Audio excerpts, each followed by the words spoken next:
Fundamentalism, a Metaphysical Perspective by M. Ali Lakhani. First, a quote from William Shakespeare, The Merchant of Venice. In religion, what damned error, but some sober brow will bless it and approve it with a text, hiding the grossness with fair ornament. And now we begin with the text proper. History is replete with examples of those who have desecrated and degraded religion, sadly and ironically, in the name of religion itself. Wars, massacres, persecutions, and the destruction of sacred works of art have all been sanctioned by religious authorities throughout recorded history, fueling skepticism about the legitimacy and claims to moral authority of traditional religion. The infamy in history of the Crusades or the Inquisition, or more contemporary examples such as the demolition of Babri Masjid or the Bamiyan Buddha, and countless political wars rooted in religious differences, including the more recent turmoils in the Middle East, the Balkans, Northern Ireland, and Sri Lanka, all add to the evidence of the skeptics. But these actions, many of which are forced to wear the badge of religion, are in fact defamatory of authentic religion. We must be careful not to reject an authentic tradition on account of those abuses and violations perpetrated by its counterfeit in its name. Not every act done in the name of religion is in fact true to its spirit. It is therefore necessary to distinguish between genuine religion and its counterfeit, between the fundamentals of a religion and the fundamentalist offenses committed in its name. The term fundamentalism, however, is anomalous and its usage fraught with difficulty. Though one can speak of many types of fundamentalism, for example, political, economic, or scientific, the term is primarily associated with religion. In the context of religion, the term was originally applied to an early 20th century Christian revivalist group known as the Fundamentalist movement, whose views were characterized by religious rigidity and evangelism. But in recent years, particularly dating to the time of the Iranian Revolution in the late 1970s, the term has come to be extended to other religions, so that one now speaks, for example, of Sikh, Hindu, Buddhist, Christian, or Muslim fundamentalists. The term has come to be laden with connotations of political and religious extremism and militancy, which the media frequently labels as terrorism. One is reminded here of the comment by Robert Fisk that terrorism is in fact, quote, a political contrivance. Terrorists are those who use violence against the side that is using the word, end quote. This is particularly true in the case of Islam, which has been demonized in the aftermath of the Cold War and the fall of the Soviet Union. By being depicted as a threat to modern American civilization by writers within the dominant media, such as the influential Samuel P. Huntington, for whom this portrayal was an important component to his thesis of the Clash of Civilizations, the construction of the media's portrayal of religious, particularly so-called Islamic fundamentalism in the West by writers such as Edward Said has yielded important insights. The language employed by the dominant media reveals its own biases. It is selective to brand, for instance, a veiled Muslim woman as an Islamic fundamentalist, falsely implying that she would condone violence carried out in the name of her religion, while avoiding the term altogether in the case of the Jewish settler who guns down worshippers in a mosque in Hebron, or a Catholic car bomber in Belfast, or a Protestant extremist who detonates a bomb killing innocent civilians in Oklahoma. I should interject at this point in the text that although it doesn't detract from the overall thrust of the argument, that last example is misleading. I believe that's a reference to Timothy McVeigh, who wasn't a Protestant extremist. I think he was an agnostic or an atheist, and his primary motivation, well, he was motivated by a commitment to white nationalism, not any form of Protestantism. Anyway, continuing with the text. Fundamentalism is a term that disguises a host of complexities. It reflects the dominant culture's modernist bias towards secularism and individualism, which are largely rejected by the traditional cultures that it labels as fundamentalist, and it ignores the nuances that reflect the complexities underlying what it labels as fundamentalism. What, for instance, does the term reveal when applied equally to the Taliban's desecration of Buddhist artifacts and to the Iranian government who opposed that desecration? It is far too simplistic to understand the term to refer merely to the monolithic culture of religious violence that is commonly denoted by its use within the dominant media. One has to seek a deeper understanding of the term. This editorial proposes a definition of religious fundamentalism from the perspective of traditional metaphysics. There are two features that distinguish fundamentalism in this definition. In its inward aspect, though not synonymous with the formal, it is formalistic to the point where the spirit of the religion is sacrificed to its letter, and in its outward aspect, though not synonymous with the exclusive, it is exclusivist to the point where it denies any religious pluralism premised on transcendent unity. Each of these aspects needs elaboration. To understand how the inward aspect of authentic religion differs from that of fundamentalism as defined here, a starting point is perhaps to consider the object of religion. Faced with the mysteries of existence and death, humanity has sought throughout history to understand the nature of reality and existential meaning. All authentic religion, premised on the transcendental origin and end of reality, holds that human beings may, by the grace of revelation and intellection, discern the underlying unity and integrity of reality which is embedded within our very selves, and that such knowledge, where it permeates our being, is transformative, unitive, and salvific. It is the spiritual ground of reality, realized in us, that imbues us with a sense of the sacred, transforming our perception of manifest reality into a theophany in which we participate not as separate creatures, but as the divine self, the eternal witness, the only existent. This is the inward aspect of religion, its heart or core.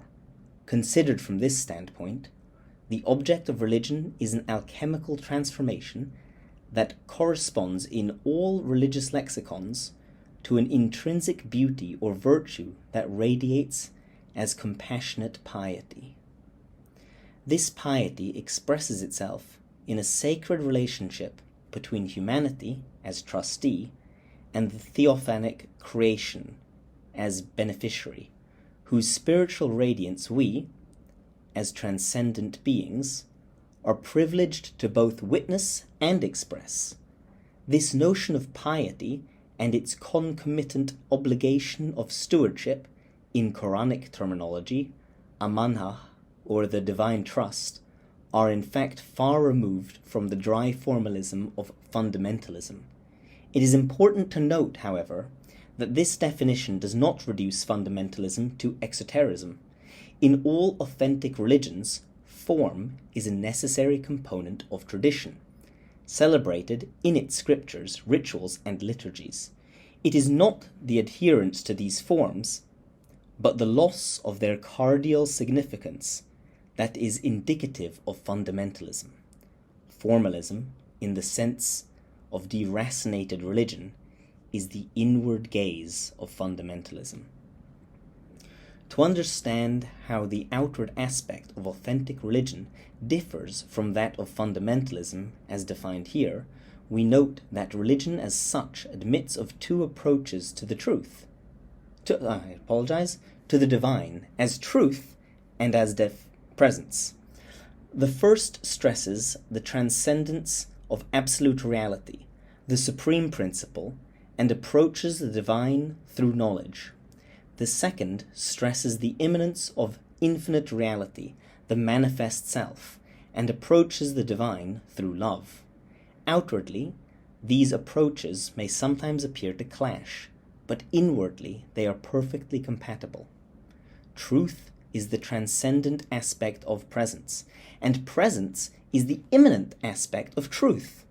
These polarities are in fact complements of each other, and no religious conception of the divine is complete without including both. In Islam, for example, this is one of the central meanings of the principle of Tawheed. While an authentic religious tradition may emphasize one approach to the divine over another, for example, Judaism and Islam will generally favor truth over presence and are therefore iconoclastic in matters of artistic expression, while Hinduism, Buddhism, and Christianity will generally favor presence over truth and are therefore iconodilic. It will not do so at the expense of religious pluralism. The commitment to a particular religious tradition, while entailing subscription to its creeds and submission to its forms of worship, does not mandate the rejection of other genuine religious approaches.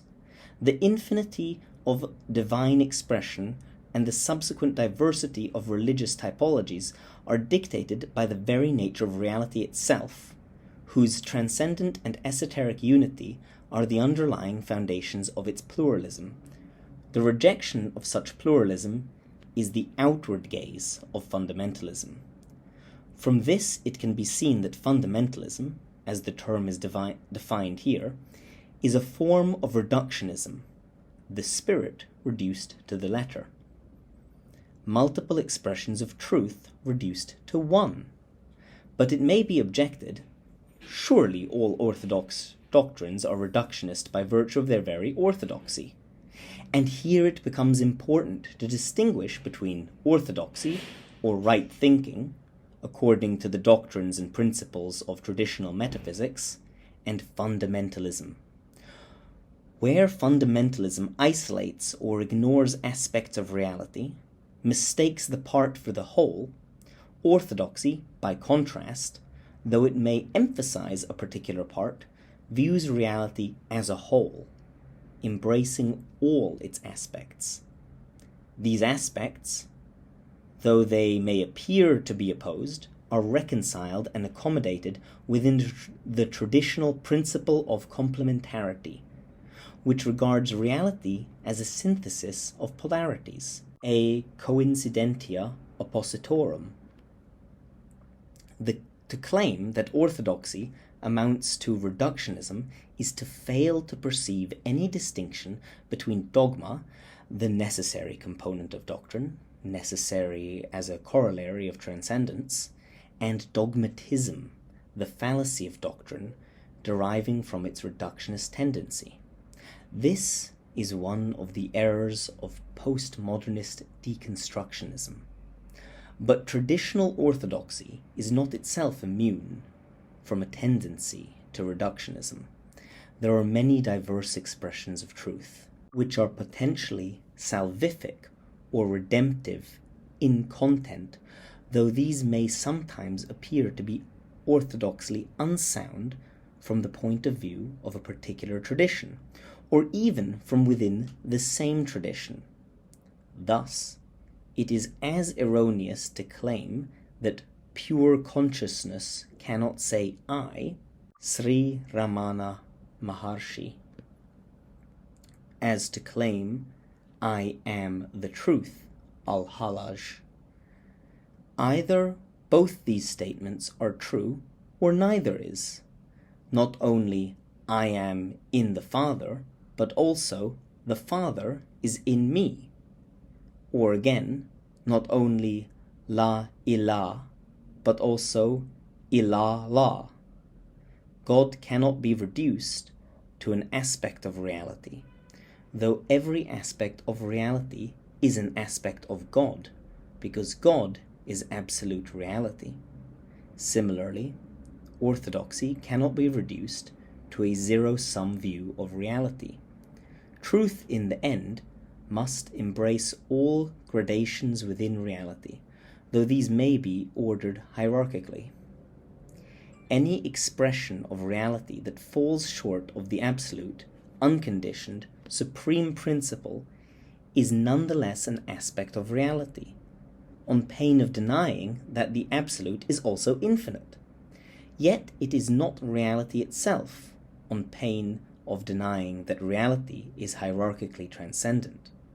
Orthodoxy cannot be so rigorous as to deny, in the name of truth, the humanity of man, notwithstanding his potential divinity, just as it cannot reject the potential in the face of the imperfections of man. Let me say that one more time.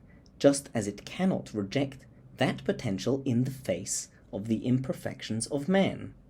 This, then, is the challenge of traditional orthodoxy, to avoid the tendency to reduce a particular doctrine, which may be an aspect of truth, to truth itself, or to reduce truth to an abstraction that devalues or denies the experiential reality of presence. If you value my work, I'd be most grateful if you would like, subscribe, leave a comment, and share this video with anyone you think might be interested. If you would like to support me in working on this project, I'd be deeply thankful if you would consider becoming a regular supporter through Patreon or making a one-time donation through Ko-fi, links in the description. If you do subscribe, please remember to hit that little bell icon, because otherwise YouTube won't inform you when I upload new videos. If you'd prefer to read my essays over the video format, they are all available in written form on Substack. Link also in the description.